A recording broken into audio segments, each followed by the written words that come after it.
Hello दोस्तों, स्वागत है आपका अपने YouTube चैनल ग्रुपिंग हब में। तो जैसा कि हम लोग ज्ञान बिंदु GS एकेडमी का सेट देख रहे थे स्पेशल टेस्ट, और इसके अंतर्गत हम लोगों ने पिछले वीडियो में सेट नंबर 12 किया था। आज का जो है वो है टेस्ट 13 को आज हम पूरा कंप्लीट करेंगे। तो आगे आप प्रीवियस वीडियो को नहीं देखे हैं तो आप प्रीवियस वीडियो को देख लें।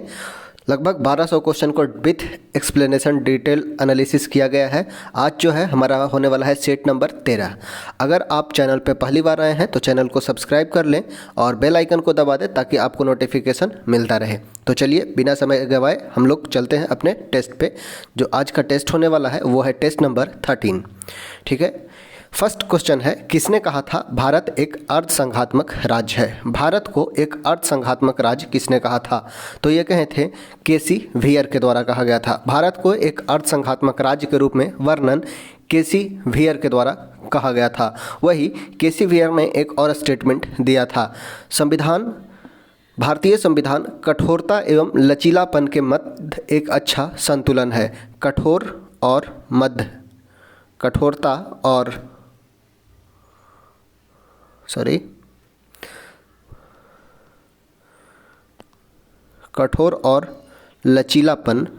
और लचीलापन के बीच एक अच्छा संतुलन है।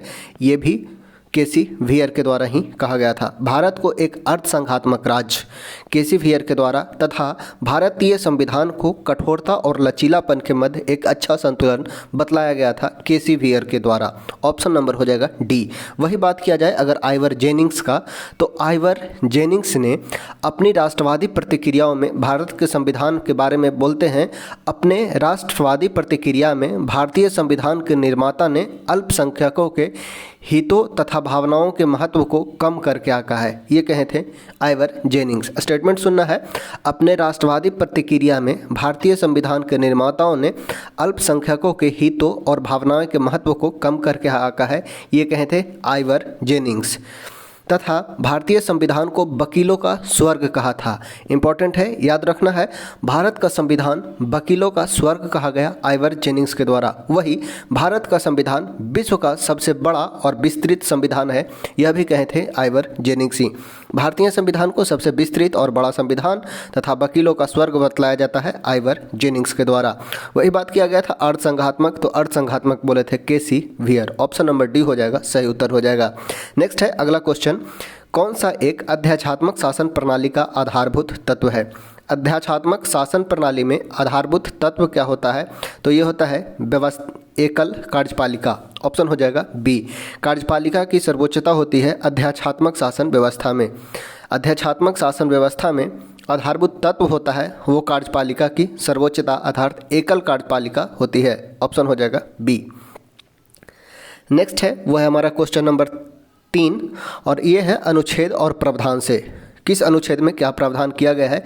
बात किया जाए 61 अनुच्छेद 61 में, तो 61 के अनुसार राष्ट्रपति पर महाभियोग का वर्णन किया गया है। अनुच्छेद 61 में राष्ट्रपति पर महाभियोग का वर्णन किया गया है जो अमेरिका के संविधान से लिया गया है। ठीक है, अमेरिका के संविधान से लिया गया है राष्ट्रपति पर महाभियोग, और यह अनुच्छेद 61 में वर्णन किया गया है।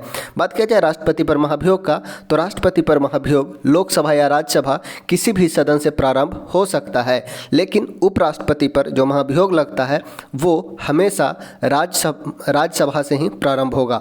ठीक है, तो अनुच्छेद 61 में राष्ट्रपति पर महाभियोग का प्रावधान किया गया है। वही बात किया जाए 67 का खा में उपराष्ट्रपति को हटाने का प्रावधान किया गया है।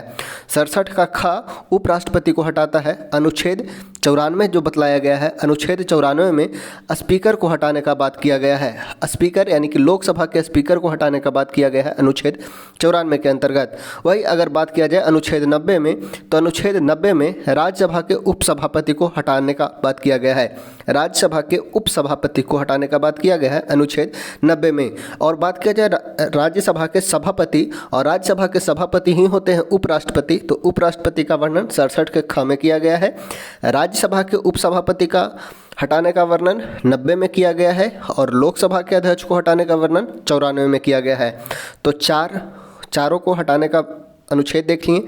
61 में राष्ट्रपति को 67 के ख में उपराष्ट्रपति को, 94 में लोकसभा अध्यक्ष को और 90 के अनुसार राज्यसभा के उपसभापति को। तो इसका सही उत्तर हो जाएगा 2, 3, 4, 1, ऑप्शन नंबर सी। नेक्स्ट देखते हैं, निम्नलिखित में से किसकी नियुक्ति भारत के राष्ट्रपति के द्वारा की जाती है। भारत का प्रथम नागरिक जो होते हैं वो भारत के राष्ट्रपति होते हैं। सर्वोच्च पद होता है, तीनों सेनाओं के कमांडर इन चीफ होते हैं राष्ट्रपति। और राष्ट्रपति के द्वारा किनका किनका नियुक्ति किया जाएगा, तो वित्त आयोग के अध्यक्ष का। वित्त आयोग का वर्णन अनुच्छेद 280 के अंतर्गत किया गया है, जिसमें एक वित्त आयोग होते हैं एवं 4 अन्य सदस्य होते हैं। वित्त आयोग के अध्यक्ष की नियुक्ति राष्ट्रपति के द्वारा किया जाता है।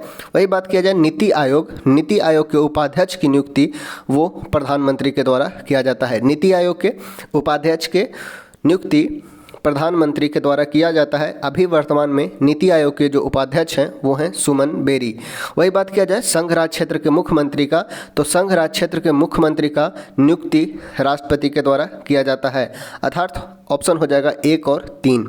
वित्त आयोग के अध्यक्ष की नियुक्ति, संघ राज्य क्षेत्र के मुख्यमंत्री की नियुक्ति राष्ट्रपति द्वारा किया जाता है, अर्थात ऑप्शन हो जाएगा 1 और 3। नेक्स्ट है क्वेश्चन नंबर 5, निम्नलिखित में कौन सा एक राज्य का नीति निर्देशक सिद्धांत संविधान में बाद में जोड़ा गया। बात किया गया है नीति निर्देशक तत्व का, तो नीति निर्देशक तत्व का वर्णन अनुच्छेद 4 में डीपीएसपी के रूप में किया गया है और ये है 36 से 51 तक। अनुच्छेद 36 से 51 तक भाग 4 में राज्य के नीति निर्देशक तत्व का वर्णन किया गया है और ये लिया गया है आयरलैंड से लिया गया है राज्य के नीति निर्देशक तत्व। और इसमें देखते हैं कौन सा बाद में जोड़ा गया है, तो ग्राम पंचायतों का संगठन, ये अनुच्छेद 40 में है, मूल संविधान से था। गोवध निषेध इसका प्रावधान अनुच्छेद 48 में किया गया है। अनुच्छेद 48 में गोवध निषेध का प्रावधान है। समान नागरिक संहिता अनुच्छेद 44 में है। अनुच्छेद 44 में यूनिफॉर्म सिविल कोड है। वही बात किया जाए मुफ्त कानूनी सलाह, तो मुफ्त कानूनी सलाह 39 का ए में है और जो भी ABCD लगा होता है वो संविधान बाद में ही जोड़ा जाता है। 39 का ए जो है 42वां संविधान संशोधन 1976 द्वारा जोड़ा गया है। 42वां संविधान संशोधन 1976 द्वारा 39 के ए को जोड़ा गया है और 39 के ए में है मुफ्त कानूनी सलाह। 42वां संविधान 1976 के द्वारा डीपीएसपी में एक अनुच्छेद जोड़ा गया है 39 ए, जिसमें बात किया गया है गरीबों को निःशुल्क कानूनी सहायता प्रदान करना। वही बात किया गया है 43 का ए में, ये भी 42वां संविधान संशोधन 1976 के तहत जोड़ा गया है और इसमें 43 का ए में उद्योग के प्रबंधन में श्रमिकों की भागीदारी की बात की गई है। 43 का ए में उद्योग के प्रबंधन की श्रमिकों की भागीदारी। वही बात किया जाए 48 का ए, तो 48 का ए बतलाता है पर्यावरण की रक्षा और उसमें सुधार करना। 48 का ए में पर्यावरण की रक्षा और उसमें सुधार करना का वर्णन किया गया है। तो ये सभी जो है 42वां संविधान 1976 के तहत डीपीएसपी में किए गए प्रमुख संशोधन हैं। तो ऑप्शन इसका हो जाएगा सी, मुफ्त कानूनी सलाह, जिसका वर्णन 39 का ए में किया गया है। ऑप्शन हो जाएगा सी। नेक्स्ट क्वेश्चन देखते हैं, निम्नलिखित मूल अधिकारों के किस संवर्ग में अस्पृश्यता के रूप में किए गए विभेदन के विरुद्ध संरक्षण समाविष्ट है। अस्पृश्यता का अंत, अस्पृश्यता के रूप में किए गए विभेदन के विरुद्ध संरक्षण, तो ये किया गया है स्वतंत्रता का अधिकार के रूप में। समानता या समानता का अधिकार जो वर्णन है 14 से 18, तो ये वर्णन किया गया है अनुच्छेद 17 में। अनुच्छेद 17 में अनटचेबिलिटी यानी कि अस्पृश्यता का अंत का वर्णन किया गया है। ऑप्शन हो जाएगा डी। वही बात किया जाए शोषण के विरुद्ध अधिकार, तो शोषण के विरुद्ध अधिकार 23-24 में है। स्वतंत्रता का अधिकार 19 से 22 तक है। संवैधानिक उपचार का अधिकार आर्टिकल 32 को कहा जाता है। समानता का अधिकार ये 14 से 18 तक है। 14 से 18 के बीच 17 में अस्पृश्यता के रूप में विभेदन के विरुद्ध संरक्षण समाविष्ट किया गया है। ऑप्शन हो जाएगा डी, समानता का अधिकार। नेक्स्ट है 7वां नंबर क्वेश्चन, यूएसए के संसद क्या कहलाता है। यूएसए का संसद क्या कहलाता है, तो यूएसए का संसद कहलाता है कांग्रेस। यूएसए का संसद कांग्रेस कहलाता है। वही बात किया जाए संसद कहाँ का कहलाता है, तो ग्रेट ब्रिटेन का और कनाडा का। ठीक है, ग्रेट ब्रिटेन और कनाडा का संसद कहलाता है। कांग्रेस कहलाता है यूएसए और फिलीपींस का कहलाता है। यूएसए का कहलाता है कांग्रेस। सीनेट और डाइट, जापान का कहलाता है डाइट। तो ऑप्शन है यहाँ पे हो जाएगा बी। नेक्स्ट है भारतीय संसद द्वारा 73वां संवैधानिक संशोधन विधेयक कब पारित किया गया? तो 1992 में 73वां संविधान संशोधन 1992 में पारित किया गया और इसमें पंचायती राज को वैधानिक दर्जा दी गई। 1992 में पंचायती राज को वैधानिक दर्जा दी गई 73वां संविधान संशोधन के अंतर्गत। नेक्स्ट है 1919 के भारत शासन अधिनियम के प्रमुख विशेषताओं में शामिल कौन सा विशेषता नहीं है? बात किया जाए 1919 के भारत शासन अधिनियम का, तो 1919 के भारत शासन अधिनियम में इसे मॉन्टेग्यू चेम्सफोर्ड सुधार भी कहा जाता है। 1919 के शासन अधिनियम को मॉन्टेग्यू चेम्सफोर्ड सुधार भी कहा जाता है। इसमें कौन सा विशेषता सही नहीं है? फर्स्ट है प्रांतों की कार्यकारिणी सरकार में द्वैध शासन की स्थापना, बिल्कुल सही है। प्रांतों में कार्यकारिणी सरकार में द्वैध शासन की स्थापना की गई थी। केंद्र द्वारा प्रांत को विधायिनी शक्ति का हस्तांतरण किया गया। केंद्र में द्विसदनात्मक विधायिका की स्थापना की गई, बिल्कुल सही है। प्रथम बार केंद्र में लोकसभा और राज्यसभा का कंसेप्ट जो वर्तमान में अभी देखते हैं वो 1919 के अधिनियम से ही लिया गया है। 1919 के अधिनियम से ही लिया गया है। केंद्र में द्विसदनात्मक विधायिका। फेडरल न्यायालय का बात किया गया है, फेडरल न्यायालय यानी कि संघीय न्यायालय का, तो संघीय न्यायालय की स्थापना 1935 के भारत शासन अधिनियम के अंतर्गत की गई थी, अर्थात सम्मिलित नहीं होगा फेडरल न्यायालय की स्थापना। ऑप्शन हो जाएगा डी। नेक्स्ट है क्वेश्चन नंबर 10, विधि का शासन कहाँ से लिया गया है? विधि द्वारा स्थापित प्रक्रिया, तो विधि का शासन हो जाएगा इंग्लैंड से। विधि का शासन इंग्लैंड से, विधि द्वारा स्थापित प्रक्रिया जापान से। यहाँ 4 पॉइंट याद रखना है। विधि का शासन इंग्लैंड से, विधि द्वारा स्थापित प्रक्रिया जापान से। वही बात किया जाए विधि के समक्ष समानता, ठीक है, विधि के समक्ष समानता का बात किया जाए तो ये भी लिया गया है इंग्लैंड यानी कि ब्रिटेन से। विधि के समक्ष समानता इंग्लैंड से। वही बात किया जाए विधि का समान संरक्षण, आर्टिकल 14 में इसका वर्णन किया गया है दोनों का। विधि का समान संरक्षण ये लिया गया है यूएसए से यानी कि अमेरिका से, ठीक है। विधि का शासन इंग्लैंड से, विधि द्वारा स्थापित प्रक्रिया जापान से, विधि का समान संरक्षण अमेरिका से और विधि के समक्ष समानता ब्रिटेन से यानी कि इंग्लैंड से। नेक्स्ट है विस्तृत उभयनिष्ठ सूची। विस्तृत उभयनिष्ठ सूची लिया गया है ऑस्ट्रेलिया के संविधान से और राष्ट्रपति के विचारार्थ राज्यपाल द्वारा विधेयक सुरक्षित रखना ये लिया गया है कनाडा से। तो इसका सही उत्तर हो जाएगा 2143, 2143। तो ऑप्शन नंबर हो जाएगा डी, 2143। नेक्स्ट है लोकसभा के विशेषाधिकार समिति में कितने सदस्य होते हैं? लोकसभा के विशेषाधिकार समिति में कितने सदस्य होते हैं? तो सदस्यों की संख्या होती है 15। विशेषाधिकार समिति में 15 सदस्य होते हैं। वही बात किया जाए 22 सदस्य, तो 22 सदस्य लोक लेखा समिति में और याचिका समिति में 22 सदस्य होते हैं। लोक लेखा समिति और याचिका समिति में 22 सदस्य होते हैं, 15 लोकसभा से और 7 राज्यसभा से। नेक्स्ट है नेहरू रिपोर्ट के अनुसार मतदान की उम्र का निर्धारण क्या था? नेहरू रिपोर्ट मोतीलाल नेहरू के द्वारा सन 1928 ईस्वी में लाया गया था, जिसके अनुसार मतदान की उम्र जो थी 21 वर्ष थी। 21 वर्ष थी नेहरू रिपोर्ट के अनुसार। वही अभी बात किया जाए वर्तमान में मतदान की उम्र है 18 वर्ष। वर्तमान में मतदान की उम्र 18 वर्ष है और ये लाया गया 61वां संविधान संशोधन 1989। इंपॉर्टेंट है, याद रखना है, 61वां संविधान संशोधन 1989 के द्वारा ये बतलाया गया है मतदान की एज जो होगी वो होगी 18 वर्ष। अगर बात किया जाए मतदान देने का अधिकार किस अनुच्छेद में वर्णन किया गया है, तो याद रखिएगा आर्टिकल 326। मतदान देने का अधिकार आर्टिकल 326 में वर्णन किया गया है। 61वां संविधान संशोधन 1989 के द्वारा एज को 21 साल से 18 साल किया गया, लेकिन नेहरू रिपोर्ट में बात किया जाए मतदान की आयु का तो वो था 21 साल। ऑप्शन हो जाएगा बी। नेक्स्ट है सूची 1 को सूची 2 से सुमिलित करना है। सरला देवी का संबंध किससे है? तो सरला देवी ने जिबनेर झरा पाता का स्थापना किया था। जिबनेर झरा पाता सरला देवी से संबंधित है, जिबनेर झरा पाता। वही बात किया जाए पंडित रमाबाई, जिबनेर झरा पाता ये ऑटोबायोग्राफी है सरला देवी चौधरानी का। सरला देवी चौधरानी का ऑटोबायोग्राफी है बुक जिबनेर झरा पाता। बात किया जाए सरला देवी चौधरानी का, तो सरला देवी चौधरानी रविंद्रनाथ टैगोर की भतीजी होती है? रविंद्रनाथ टैगोर की भतीजी थी सरला देवी चौधरानी, जिन्होंने अपना ऑटोबायोग्राफी लिखा जीवनेर झरा पता।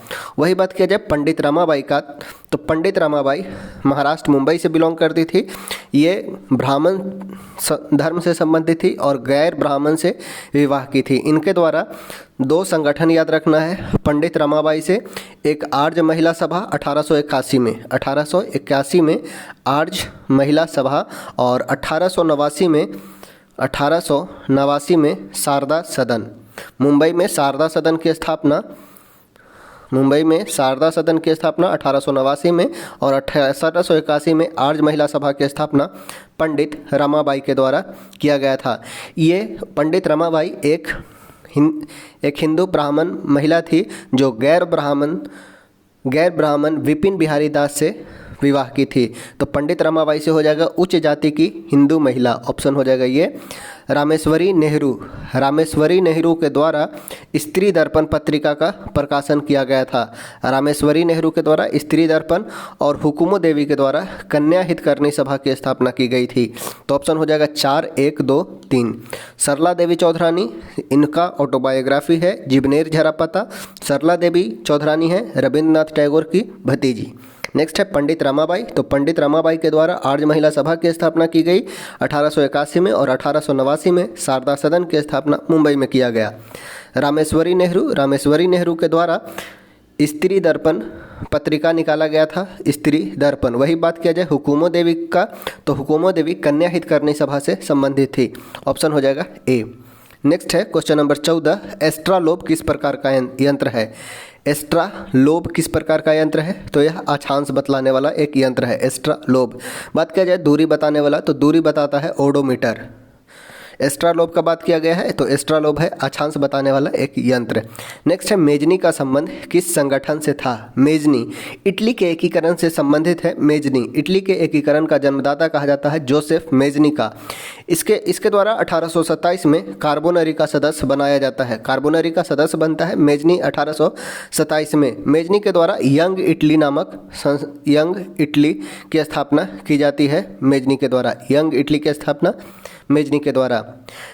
नेक्स्ट है जर्मनी में नवंबर क्रिमिनल्स किन्हें कहा गया? जर्मनी में नवंबर क्रिमिनल्स किन्हें कहा गया? तो वाइमर गणतंत्र के समर्थकों को नवंबर क्रिमिनल्स कहा गया था, क्योंकि इन्होंने वर्साई की संधि पर हस्ताक्षर किया था। वर्साई की संधि पर हस्ताक्षर करने के कारण नवंबर क्रिमिनल्स कहा गया, जो वाइमर गणतंत्र के समर्थक थे। नेक्स्ट है 17, थ्रेसिंग पृथक्करण की एक विधि है। थ्रेसिंग नाम सुने होंगे, थ्रेसिंग का जो गांव से बिलोंग करते हैं। थ्रेसिंग पृथक्करण की एक विधि है जिसका उपयोग किसको अलग करने में किया जाता है? तो गेहूं का भी थ्रेसिंग होता है, चावल का और सरसों का, अर्थात उपयुक्त सभी का। अनाज को उसके मूलभूत से निकालने के लिए, अर्थात जो चावल को धान से प्राप्त करना, या गेहूं का डंठल से गेहूं प्राप्त करना, सरसों के डंठल से सरसों प्राप्त करना, अर्थात उन्हें प्राप्त करना थ्रेसिंग कहलाता है। ठीक है, ऑप्शन हो जाएगा डी। नेक्स्ट है रेशमी तंतु, रेशम कीट किससे प्राप्त किया जाता है? रेशम तंतु जो प्राप्त किया जाता है रेशम कीट के किस अवस्था में? तो यह प्राप्त होता है कोकून अवस्था में। ऑप्शन हो जाएगा ए, कोकून अवस्था में रेशम कीट मिलता है। नेक्स्ट है भारत के किस राज्य या केंद्र शासित प्रदेश में चांगपा जनजाति निवास करती है? चांगपा जनजाति भारत के किस क्षेत्र में पाया जाता है? तो यह पाया जाता है लद्दाख में। चांगपा जनजाति पाया जाता है भारत के लद्दाख में। वही बात किया जाए गद्दी जनजाति, वो पाया जाता है हिमाचल प्रदेश में। उत्तराखंड में पाई जाने वाली प्रमुख जनजातियां हैं भोटिया, थारू, जौनसारी। भोटिया, थारू, जौनसारी उत्तराखंड की प्रमुख जनजातियां हैं। वही बात किया जाए अंडमान निकोबार द्वीप समूह का, तो अंडमानी, सेंटलीज, सोम्पियंस, ये अंडमान निकोबार द्वीप समूह के प्रमुख जनजाति है। मणिपुर का प्रमुख 2 जनजाति जो अभी हाल ही में चर्चा में रहा है वो है कुकी और मैतई। मणिपुर में कुकी मैतई, अंडमान निकोबार में सेंटलीज, अंडमानी, सोम्पेन, उत्तराखंड में भोटिया, थारू, जौनसारी, लद्दाख में गद्दी, चांगपा आदि हो जाएंगे। ऑप्शन हो जाएगा ए। नेक्स्ट है ब्रह्मांड की उत्पत्ति विषयक निम्नलिखित सिद्धांत सुमेलित कीजिए। ब्रह्मांड की उत्पत्ति से संबंधित स्टेटमेंट बतलाना है। बृहत विस्फोटक सिद्धांत किसके द्वारा दिया गया था? तो बृहत विस्फोटक सिद्धांत जॉर्ज लेमेंटेयर ने दिया था। बृहत विस्फोटक सिद्धांत जॉर्ज एब लेमेंटेयर के द्वारा। दोलन सिद्धांत थॉमस गोल्ड के द्वारा। दोलन सिद्धांत थॉमस गोल्ड के द्वारा। सतत सृष्टि सिद्धांत एलेन संडेजा के द्वारा। सतत सृष्टि सिद्धांत डॉक्टर एलेन संडेजा के द्वारा। वही सोलर नेब्यूला सिद्धांत जीपी कुपियर के द्वारा दिया गया था। अर्थात हो जाएगा 2, 1, 3, 4। बृहत विस्फोटक सिद्धांत जॉर्ज एब लेमेंटेयर के द्वारा। दोलन सिद्धांत थॉमस गोल्ड के द्वारा। सतत सृष्टि सिद्धांत एलेन संडेजा के द्वारा। सोलर नेबुलर सिद्धांत जेपी कुरियर के द्वारा। अर्थात ऑप्शन हो जाएगा बी, 2, 1, 3, 4। नेक्स्ट है मानव की उत्पत्ति सर्वप्रथम किस महाद्वीप में हुई थी? मानव की उत्पत्ति किस महाद्वीप में हुआ था? तो जानते हैं महाद्वीप की संख्या है 7 और उसमें मानव सर्वप्रथम अफ्रीका महाद्वीप में आए थे। ऑप्शन सी हो जाएगा। हालांकि एशिया को सभ्यता का पालना कहा जाता है। एशिया को सभ्यता का पालना कहा जाता है और सर्वप्रथम मानव का जो प्रभाव हुआ वो अफ्रीका महाद्वीप में हुआ था। ऑप्शन हो जाएगा सी। नेक्स्ट है कौन सा कथन असत्य है अर्थात गलत है? पंजशीर घाटी अफगानिस्तान में स्थित है। बिल्कुल सही है। पंजशीर की घाटी अफगानिस्तान में स्थित है। अफगानिस्तान का सबसे ऊंचा चोटी जो है वो है नोशाक। अफगानिस्तान से पॉइंट याद रखिएगा। नोशाक जो है पाकिस्तान की सबसे ऊंची चोटी है। एक नदी का नाम याद रखिएगा पाकिस्तान का, हेलमंद नदी।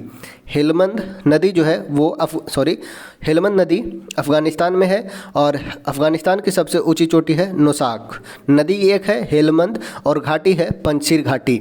नेक्स्ट है थार दक्षिणी एशिया का सबसे बड़ा मरुस्थल है। तो थार जो है दक्षिणी एशिया का सबसे बड़ा मरुस्थल है। भी सही है। राजाओं की घाटी इटली में स्थित है। ये भी बिल्कुल सही है। दक्षिणी आल्प्स पर्वत राजाओं की घाटी इटली नहीं, राजाओं की घाटी जो है वो हो जाएगा मिस्र में स्थित। राजाओं की घाटी मिस्र यानी कि इजिप्ट में स्थित है। ठीक है, राजाओं की घाटी मिस्र इजिप्ट में स्थित है। दक्षिणी आल्प्स पर्वत न्यूजीलैंड में स्थित है। अर्थात ऑप्शन हो जाएगा सी। राजाओं की घाटी इटली नहीं मिस्र में स्थित है। ऑप्शन हो जाएगा सी। उद्योग की जननी किस खनिज को कहा जाता है? तो ये कहा जाता है लोहा को। उद्योग की जननी लोहा को कहा जाता है। ऑप्शन हो जाएगा डी। बात किया जाए लोहा का तो लोहा का प्रमुख खनिज जो हो जाएगा वो हो जाएगा हेमेटाइट, मैग्नेटाइट, सीडेराइट, कैल्सेराइट आदि। ऑप्शन हो जाएगा डी। पुस्तक बहुरूपी गांधी किसने लिखा है? बहुरूपी गांधी किसके द्वारा लिखा गया है? तो ये लिखा गया है अनुबांधोपाध्याय के द्वारा।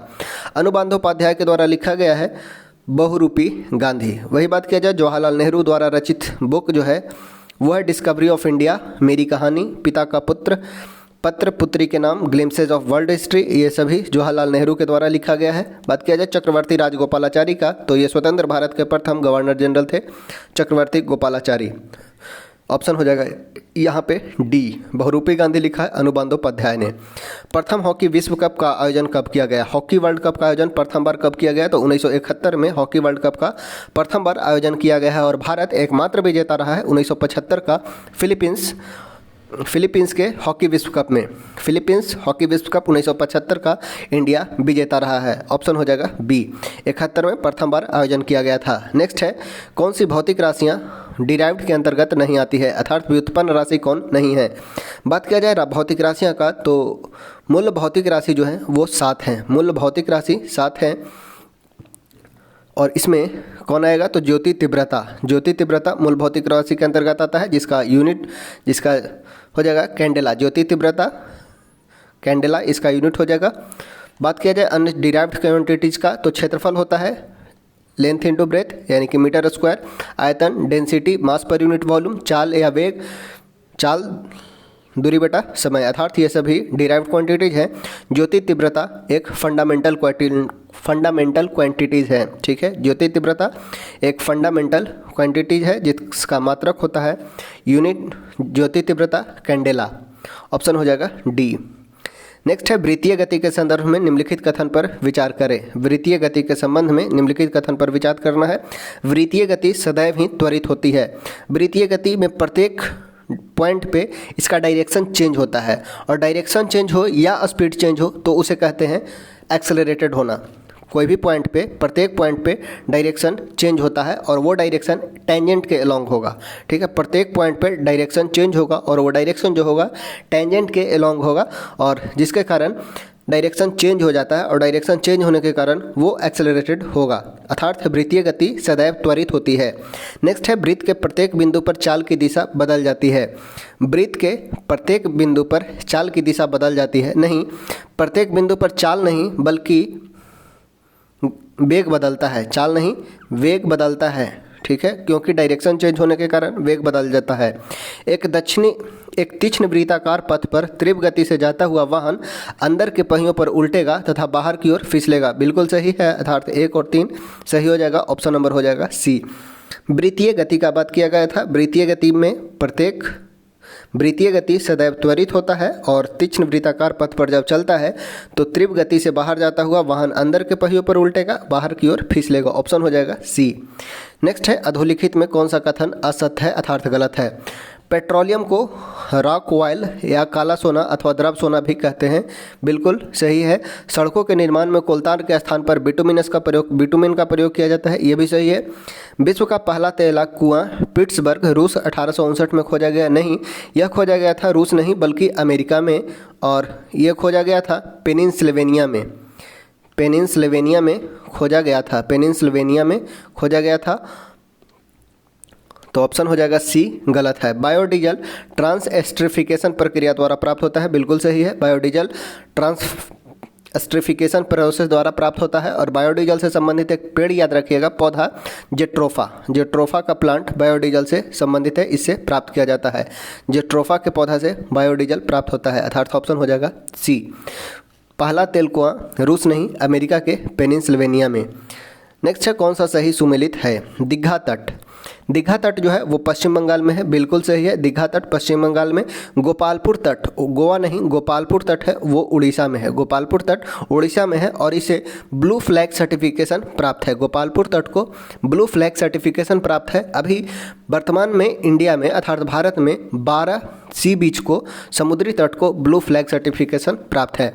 नेक्स्ट है कलांगुट तमिलनाडु नहीं बल्कि कलांगुट तट जो है वो है गोवा में। कलांगुट तट गोवा में है, वही मेरीना तट वो उड़ीसा नहीं तमिलनाडु चेन्नई में मेरीना तट है, चेन्नई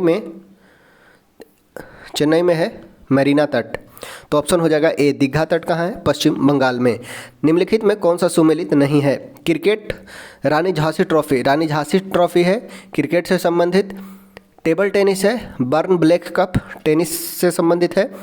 होलकर ट्रॉफी बास्केटबॉल नहीं, होलकर ट्रॉफी है ब्रिज स्पॉट से संबंधित है होलकर ट्रॉफी, और ब्रिज स्पॉट एक प्रकार का कार्ड गेम होता है। गोल्फ से है डनहिल कप गोल्फ से संबंधित है, बिल्कुल सही है, अर्थात ऑप्शन हो जाएगा सी। बास्केटबॉल से संबंधित नहीं, होलकर कप का संबंध ब्रिज से है, ऑप्शन हो जाएगा सी। नेक्स्ट चलते हैं 31। राष्ट्रीय सुदूर संवेदन केंद्र कहाँ स्थित है, तो ये स्थित है हैदराबाद में। राष्ट्रीय सुदूर संवेदन केंद्र हैदराबाद में स्थित है।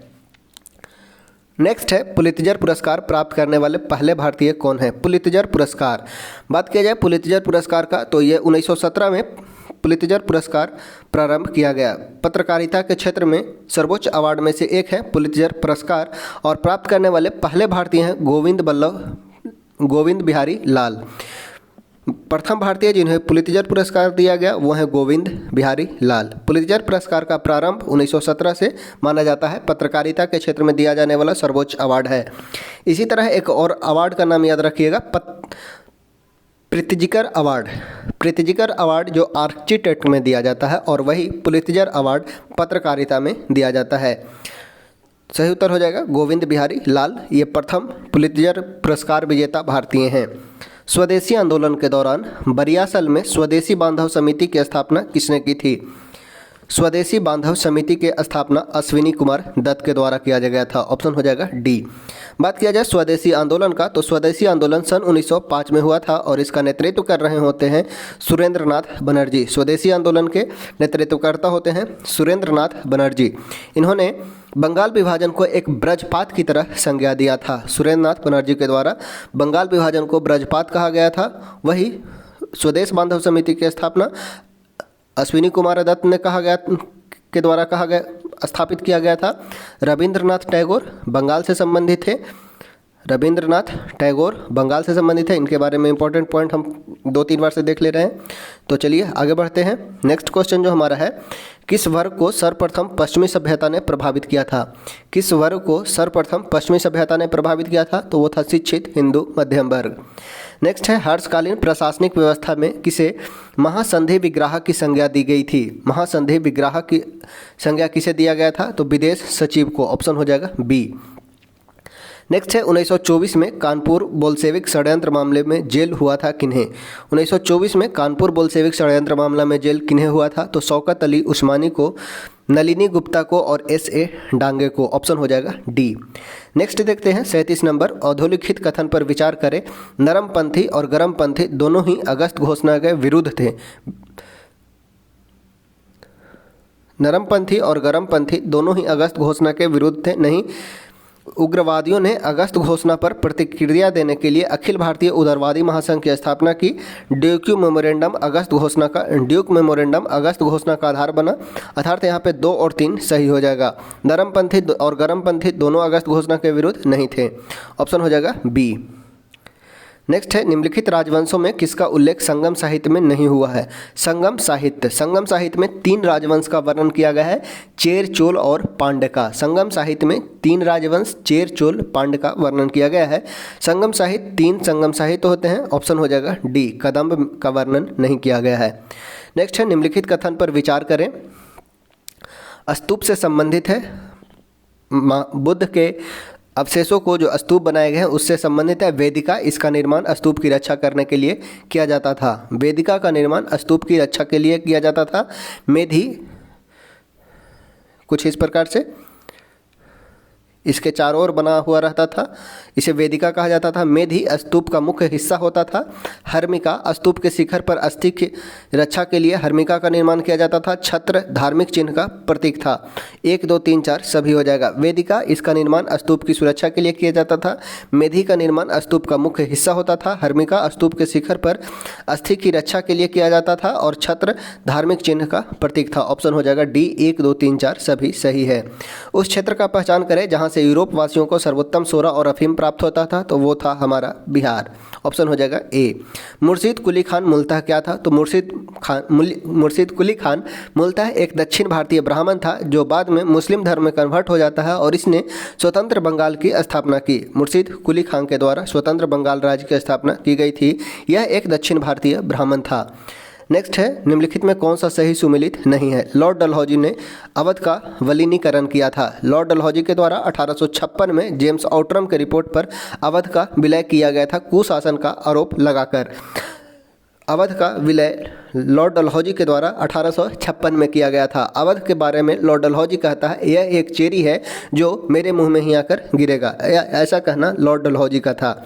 नेक्स्ट है, भारतीय राष्ट्रीय कांग्रेस की स्थापना लॉर्ड डफरिन के समय, तो ये भी बिल्कुल सही है। लॉर्ड डफरिन के समय 1885 में 28 दिसंबर 1885 को भारतीय राष्ट्रीय कांग्रेस की स्थापना होती है, जिसके संस्थापक ए.ओ. ह्यूम रहते हैं और अध्यक्षता व्योमेश चंद्र बनर्जी के द्वारा किया जाता है। तो ऑप्शन बी भी सही है। लॉर्ड डफरिन का कार्यकाल होता है जिसके समय भारतीय राष्ट्रीय कांग्रेस की स्थापना की गई। Lord William Bentinck, charter act 1833 का पारित होना। विलियम बेंटिक के समय ही चार्टर एक्ट 1833 पारित होता है और इसी के अंतर्गत लॉर्ड विलियम बेंटिक भारत का प्रथम गवर्नर जनरल घोषित किया जाता है। चार्टर एक्ट 1833 के अंतर्गत, जिसे भारत का प्रथम गवर्नर जनरल बोला गया। नेक्स्ट है लॉर्ड लिटन, प्रथम आंग्ल अफगान युद्ध का प्रारंभ होना। बात किया जाए आंग्ल अफगान युद्ध, तो आंग्ल अफगान युद्ध, प्रथम आंग्ल अफगान युद्ध होता है 1839 में। 1839 में प्रथम आंग्ल अफगान युद्ध होता है और लॉर्ड लिटन का जो कार्यकाल होता है 1876 से 80 के बीच। 1876 से 80 के बीच लॉर्ड लिटन का कार्य होता है और आंग्ल अफगान युद्ध होता है 1839 से 42। अर्थात प्रथम आंग्ल अफगान युद्ध के समय लॉर्ड लिटन नहीं होता है। ऑप्शन हो जाएगा डी हमारा सही।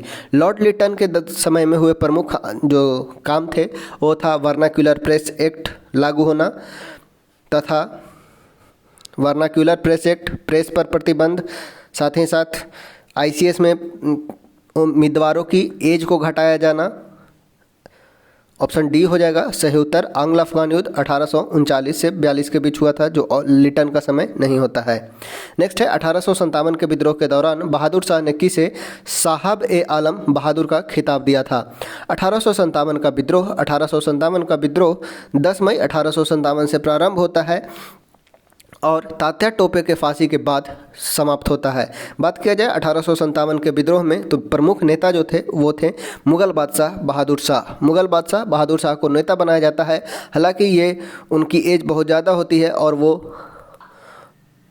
असमर्थ होते हैं अंग्रेज़ों से टक्कर लेने में। इस कारण उनका सेनापति जो होता है साहब ए आलम बहादुर की उपाधि देकर इन्हें सेनापति बनाया जाता है बख्त खान को।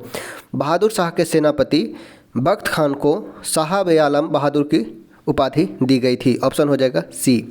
नेक्स्ट है किसके मांग पर ब्रिटेन सरकार ने भारतीय व्यय की समीक्षा हेतु बेल्बी आयोग का गठन किया गया था? बेल्बी आयोग का गठन वामपंथियों के, ऑप्शन हो जाएगा सी, वामपंथियों के मांग पर।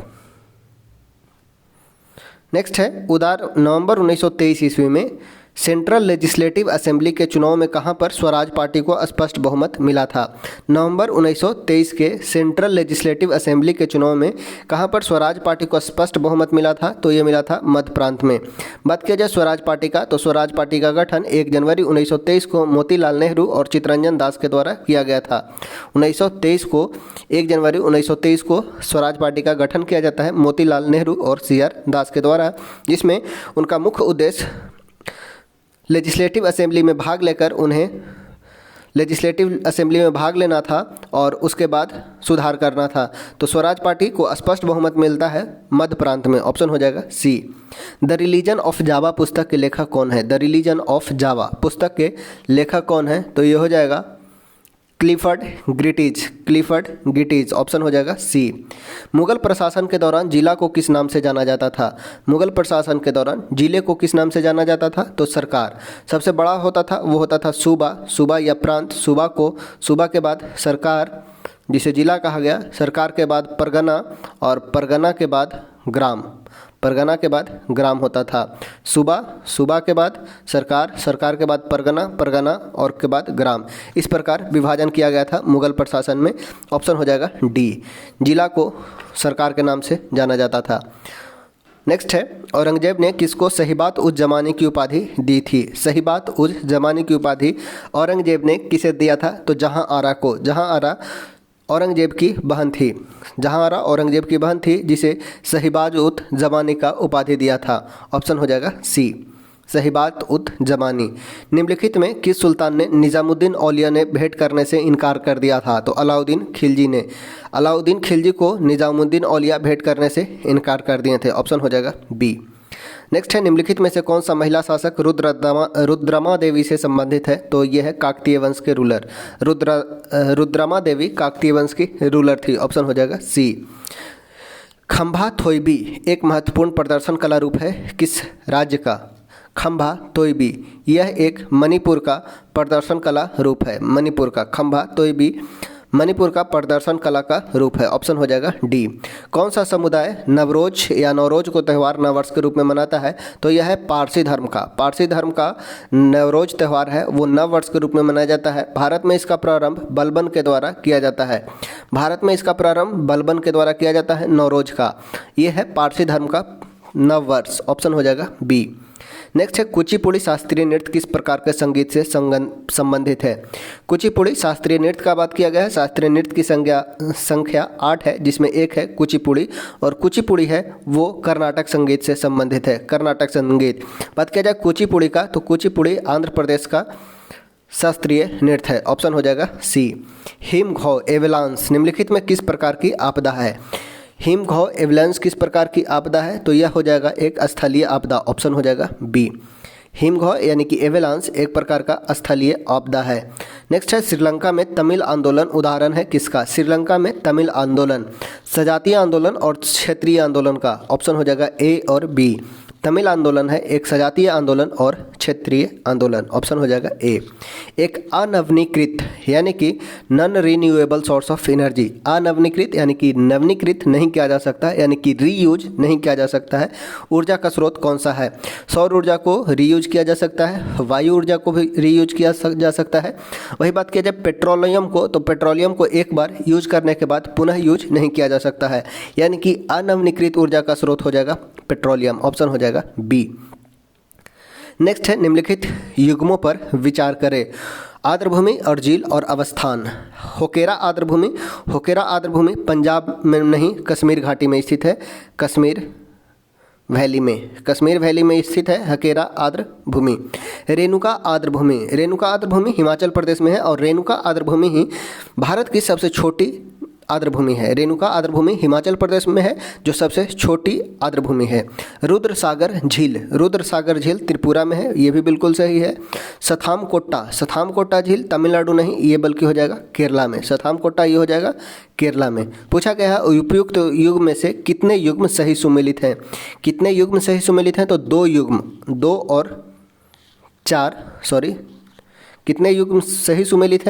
तो 2 और 3 अर्थात 2 युग्म सही सुमेलित हो जाएंगे। रेणुका आर्द्रभूमि हिमाचल प्रदेश में, रुद्रसागर झील त्रिपुरा में, 2 युग्म सही सुमेलित हैं। वही बात किया जाए होकेरा आर्द्रभूमि का, तो यह है कश्मीर घाटी में और सथामकोटा है केरल में। नेक्स्ट है अंतर्राष्ट्रीय अंतरिक्ष स्टेशन पृथ्वी की सतह से कितनी ऊंचाई पर स्थित है? तो ये होता है 400 किलोमीटर पे। ऑप्शन हो जाएगा सी। अंतर्राष्ट्रीय अंतरिक्ष स्टेशन पृथ्वी से 400 मीटर की ऊंचाई पर स्थित किया जाता है। कौन सा एक इनपुट डिवाइस है? कंप्यूटर से संबंधित है। इनपुट डिवाइस और आउटपुट डिवाइस।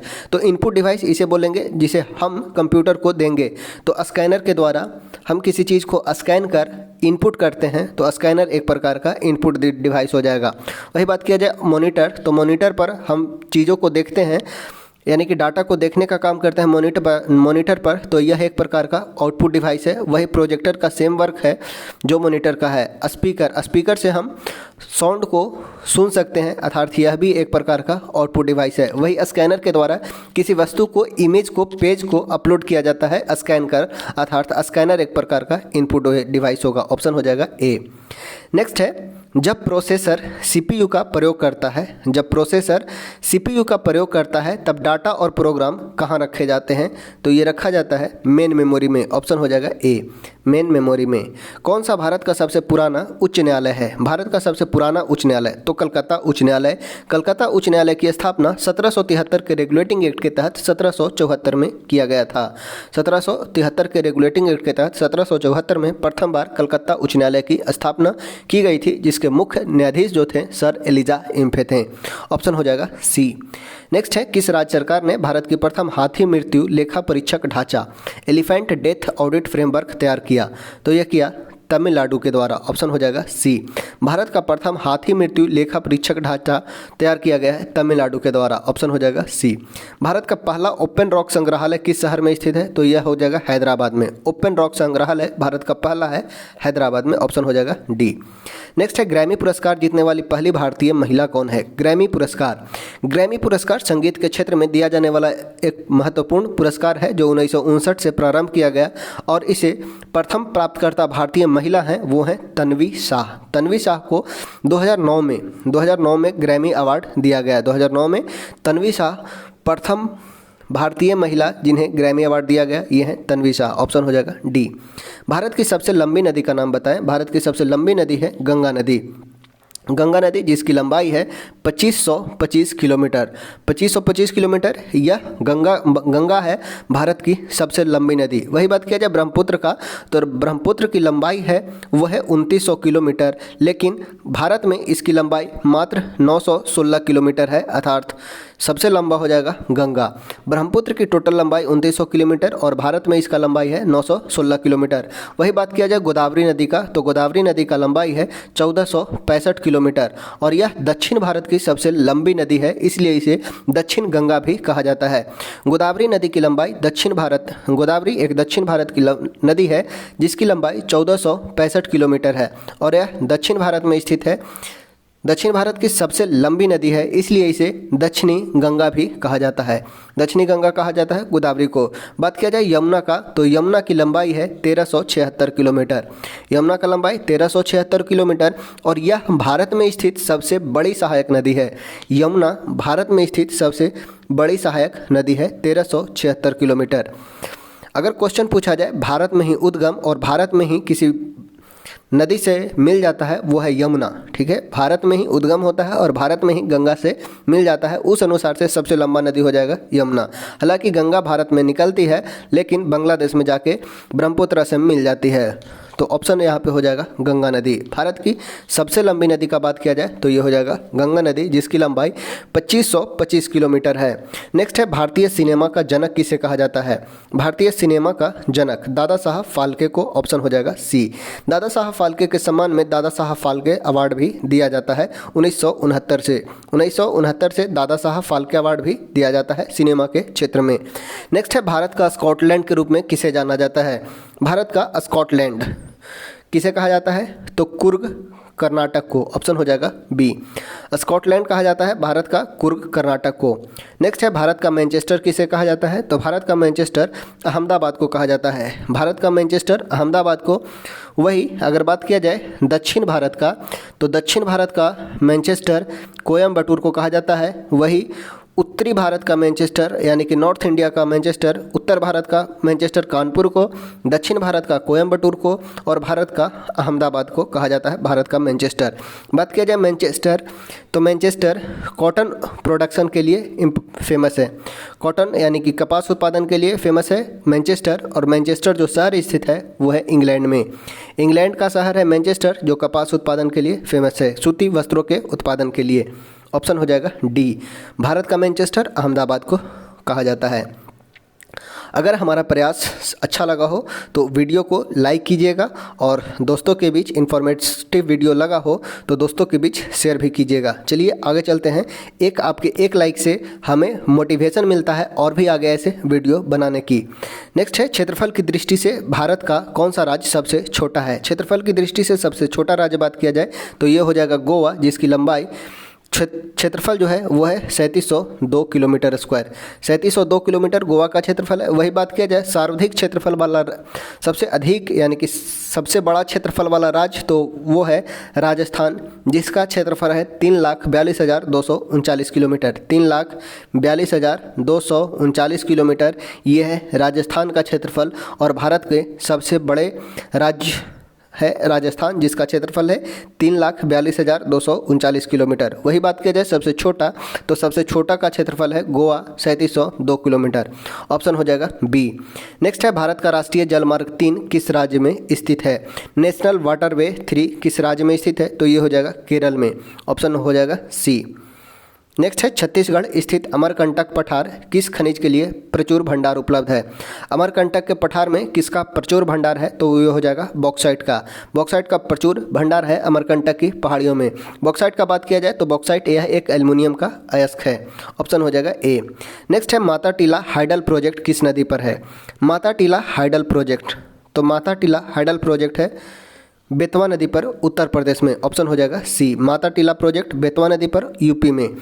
नेक्स्ट है पुरानी जलोढ़ मिट्टी को क्या कहा जाता है, तो पुरानी जलोढ़ मिट्टी को बांगर कहा जाता है। ऑप्शन हो जाएगा ए।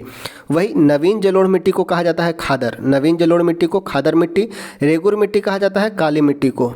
काली मिट्टी को रेगुर मिट्टी, पुरानी जलोढ़ मिट्टी को बांगर मिट्टी और नवीन जलोढ़ मिट्टी को खादर मिट्टी। ऑप्शन हो जाएगा ए। राजस्थान में बहुत कम वर्षा होती है। राजस्थान में बहुत कम वर्षा होने का कारण है हवा किसी भी प्रकार की बाधाओं को पार नहीं करती है, जिसके कारण ठंडा होने के लिए आवश्यक ऊंचाई प्राप्त नहीं होती है। राजस्थान में कुछ इस प्रकार से अगर हम देखते हैं पश्चिमी घाट, तो पश्चिमी घाट में इस प्रकार से राजस्थान वाला एरिया में कोई भी अवरोध नहीं मिलने के कारण हवा आगे की ओर निकल जाती है और कोई भी बारिश नहीं होती है। तो हवाएं किसी भी प्रकार की बाधाओं को पार नहीं करती है, जिसके कारण ठंडा होने के लिए आवश्यक ऊंचाई प्राप्त नहीं होता है। ऑप्शन हो जाएगा सी। नेक्स्ट है निश्चित वाहिकाओं में माध्यम से हो रहे जल प्रवाह जाल को क्या कहा जाता है। निश्चित वाहिकाओं में माध्यम से हो रहे जल प्रवाह को क्या कहा जाता है, तो ये हो जाएगा अपवाह तंत्र। अपवाह तंत्र यानी कि ड्रेनेज सिस्टम। ऑप्शन हो जाएगा बी। देश और उसकी राजधानी कौन सम्मिलित नहीं है? कजाकिस्तान की राजधानी बिश्केक नहीं, कजाकिस्तान की राजधानी है अस्ताना।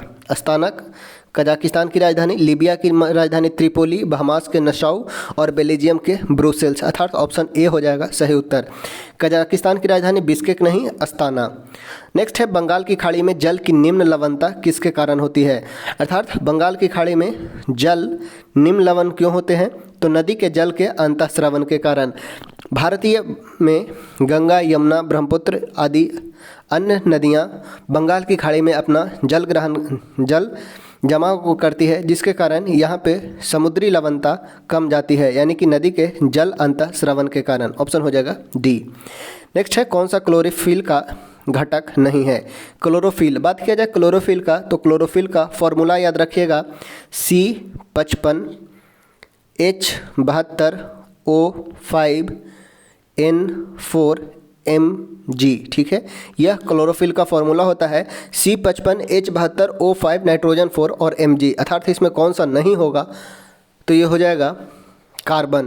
कार्बन नहीं पाया जाता है क्लोरोफिल में। ऑप्शन हो जाएगा C55 H72 O5 nitrogen Mg, सी कार्बन हो गया, हाइड्रोजन, ऑक्सीजन, नाइट्रोजन और मैग्नीशियम, तो यहाँ पे हो जाएगा कैल्शियम। क्लोरोफिल में नहीं पाया जाने वाला पदार्थ है तो ये हो जाएगा कैल्शियम। कार्बन का 75 अणु, हाइड्रोजन का 72, ऑक्सीजन का 5, नाइट्रोजन का 4 और Mg सेंट्रल मेटल एटम के रूप में Mg रहता है। वही बात किया जाए हीमोग्लोबिन में तो हीमोग्लोबिन में सेंट्रल मेटल एटम के रूप में फेरस यानी कि आयरन रहता है, ठीक है। तो क्लोरोफिल का घटक नहीं होगा, ये हो जाएगा कैल्शियम। वही बात किया जाए कार्बोहाइड्रेट किस किस चीज़ का बना होता है तो ये होता है CHO यानी कि कार्बन, हाइड्रोजन और ऑक्सीजन, इससे बना होता है कार्बोहाइड्रेट। नेक्स्ट है एंजाइम उत्प्रेरित अभिक्रिया के लिए उपयुक्त मानव तापमान कितना है? एंजाइम एक्टिवेटेड होगा किस टेम्परेचर रेंज में? तो ये हो जाएगा 310 केल्विन या 37 डिग्री सेल्सियस। ऑप्शन हो जाएगा डी। नेक्स्ट है जापानी इंसेफेलाइटिस। जापानी इंसेफेलाइटिस का कारण विषाणु मनुष्य के शरीर के किस हिस्से को संक्रमित करता है? तो यह मस्तिष्क को संक्रमित करता है। ऑप्शन हो जाएगा सी। निम्नलिखित में से किस लोकप्रिय रसोई पदार्थ को शर्करा खाने वाला कवक कहा जाता है? शर्करा खाने वाला कवक कहा जाता है खमीर को। ऑप्शन हो जाएगा सी। किस प्रकार की कृषि मानसून तथा मृदा की प्राकृतिक उर्वरता पर निर्भर करता है? किस प्रकार की कृषि मानसून तथा मृदा की प्राकृतिक पर निर्भर करता है? तो यह है प्राचीन निर्वाह कृषि। प्राचीन निर्वाह कृषि सिर्फ मानसून और मृदा की प्राकृतिक पर निर्भर करता है। ऑप्शन हो जाएगा ए। कौन सा कार्बनिक अम्ल कौन सा है? कार्बनिक अम्ल कौन सा है? तो ये हो जाएगा एसिटिक अम्ल, जिसमें कार्बन का कंटेंट पाया जाए। बात किया जाए हाइड्रोक्लोरिक अम्ल का तो HCl इसका फॉर्मूला है, यानी कि इसमें कार्बन नहीं है। सल्फ्यूरिक अम्ल तो H2SO4 इसका फॉर्मूला होता है, इसमें भी कार्बन नहीं है। नेक्स्ट है नाइट्रिक अम्ल यानी कि HNO3, इसमें भी कार्बन नहीं है। एसिटिक अम्ल का बात किया जाए तो इसका फॉर्मूला होता है CH3COOH, अर्थात इसमें कार्बन है।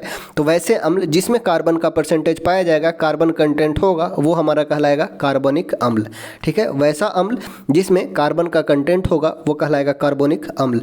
तो कौन सा कार्बनिक अम्ल होगा? तो ये हो जाएगा एसिटिक अम्ल। ये तभी बना सकते हैं जब हमें इसका फॉर्मूला याद रहे। तो हाइड्रोक्लोरिक अम्ल का HCl, सल्फ्यूरिक अम्ल का H2SO4, नाइट्रिक अम्ल का HNO3 और एसिटिक अम्ल का CH3COOH। तो ऑप्शन हो जाएगा डी। नेक्स्ट है निम्नलिखित में से किस गैस का उपयोग सॉफ्ट ड्रिंक बनाने में किया जाता है? सॉफ्ट ड्रिंक बनाने में किया जाता है कार्बन डाइऑक्साइड का। ऑप्शन हो जाएगा ए, कार्बन डाइऑक्साइड का। नेक्स्ट है पृथ्वी के कौन सा सूची सुमेलित है भूपर्पट्टी में तत्व और परसेंटेज? भूपर्पट्टी में कौन से तत्व कितना परसेंटेज मात्रा में पाया जाता है? बात किया जाए ऑक्सीजन का तो ऑक्सीजन सर्वाधिक मात्रा और इसका परसेंटेज है 47, ऑक्सीजन 47%, वही सिलिकॉन 28% और एल्यूमिनियम का बात किया जाए तो 8% और लोहा का बात किया जाए तो 5%। याद रखिएगा ACALO, ठीक है। ACALO पृथ्वी में भूपर्पट्टी में पाए जाने वाले तत्व का क्रम है। सबसे ज़्यादा ऑक्सीजन, उसके बाद सिलिकॉन, उसके बाद एल्यूमिनियम, उसके बाद लोहा। ACALO ऑक्सीजन, सिलिकॉन, एल्यूमिनियम और लोहा। ऑक्सीजन का बात किया जाए तो ऑक्सीजन का परसेंट है 47%, सिलिकॉन का 28%, एल्युमिनियम 8% और आयरन 5%। सही उत्तर हो जाएगा 3, 2, 1, 4 ऑप्शन नंबर डी। कौन सा नियम गैस से संबंधित नहीं है? कौन सा नियम गैस से संबंधित नहीं है? तो बॉयल का नियम यह गैस से संबंधित है, जिसके अनुसार बॉयल्स के नियम के अनुसार P इन्वर्सली प्रोपोर्शनल भी इन्वर्सली प्रोपोर्शनल होता है T के। बॉयल्स लॉ के अनुसार P यानी कि प्रेशर इन्वर्सली प्रोपोर्शनल होगा वॉल्यूम के एट कांस्टेंट प्रेशर पे। P इक्वल टू कांस्टेंट होगा तो टेम्परेचर कांस्टेंट होगा तो P इन्वर्सली प्रोपोर्शनल होगा वॉल्यूम के। ठीक है, ये बतलाता है बॉयल्स लॉ।